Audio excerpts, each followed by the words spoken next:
हाल ही में नैना का विवाह हुआ था और उसने अपने पति और ससुराल वालों के साथ एक जॉइंट फैमिली में रहना शुरू कर दिया था। कुछ दिनों के बाद उसे पता चला कि वह अपनी सास के साथ नहीं रह सकती। नैना की सास रूढ़िवादी थी, जबकि नैना आधुनिक जीवन शैली जीने वाली लड़की थी। जल्द ही उनके बीच झगड़े होने लगे। कई महीनों के बीत जाने के बाद भी दोनों में से कोई भी अपना व्यवहार बदल नहीं पाया। समय के साथ साथ नैना और ज़्यादा आक्रामक हो गई और उसे अपनी सास से नफरत होना शुरू हो गया। वह सोचने लगे कि कैसे अपनी सास से छुटकारा पाया जाए।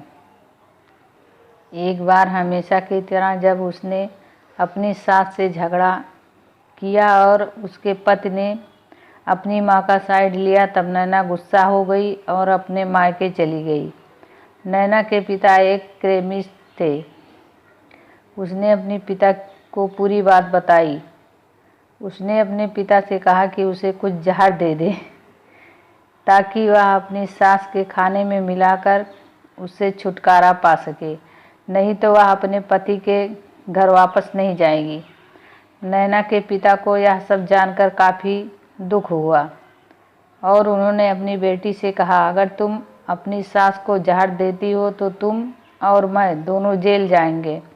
ऐसा करना ठीक नहीं है। लेकिन नैना सुनने और समझने की हालत में नहीं थी। आखिरकार उसके पिता ने कहा, ठीक है, जैसा तुम चाहती हो वैसा ही होगा, लेकिन मैं तुम्हें जेल में नहीं देखना चाहता। उसके पिता अंदर से पाउडर लाए और कहा, हर दिन जब तुम दोपहर का भोजन या रात का भोजन करते हो तो अपनी सास के खाने में इसे मिला देना। इससे धीरे धीरे कुछ महीनों में वो मर जाएगी और लोग सोचेंगे कि वह प्राकृतिक रूप से मरी है।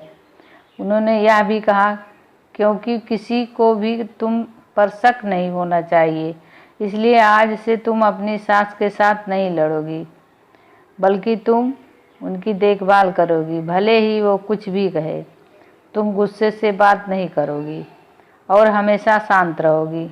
नैना सहमत हो गई और अपने ससुराल वापस आ गई और अपने पिता की सलाह के अनुसार उसने अपनी सास से खाने में पाउडर मिक्स करना शुरू कर दिया और बड़े ही प्यार के साथ बात करना शुरू कर दिया।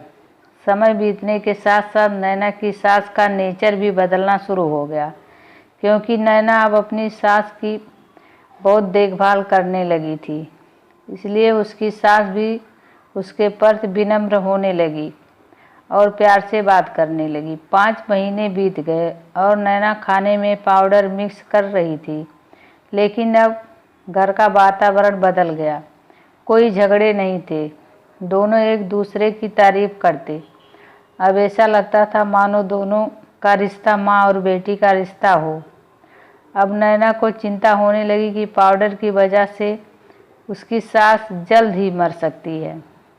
वह अपने पिता के घर पर गई और उसने कहा, पिताजी, कृपया मुझे उस जहरीले पाउडर के प्रभाव को ठीक करने के लिए इलाज बताएं। मैं अपनी सास को खोना नहीं चाहती। वह मेरी माँ की तरह है और मैं उससे अब बहुत प्यार करती हूँ। उसके पिता मुस्कुराए और कहा, कौन सा जहर? मैंने तुम्हें बस एक स्वीटनर दिया था। नैना हैरान थी और उसने अपने पिता से पूछा कि उन्होंने ऐसा क्यों किया।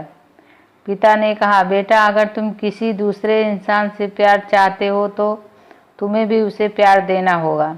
रिश्ते एक गाड़ी की तरह होते हैं और हम उन पर लगे पहियों की तरह। जब तक सभी पहिए ठीक से आगे नहीं बढ़ेंगे तब तक गाड़ी ठीक से नहीं चल सकती। इसी बात का एहसास दिलाने के लिए मैंने ऐसा किया और तुम्हें अपनी सास के प्रति नर्म रहने को कहा। तुम्हारी अच्छाई देखकर उन्होंने भी अपने आप को बदला और तुम्हें समझना शुरू किया। तुम दोनों ने एक दूसरे के लिए अपने आप को बदला। यही कारण है कि तुम अपनी सास के लिए आज मेरे पास भागते हुए आई हो। नैना अपने पिता की बात समझ चुकी है और आप अपने ससुराल चली गई।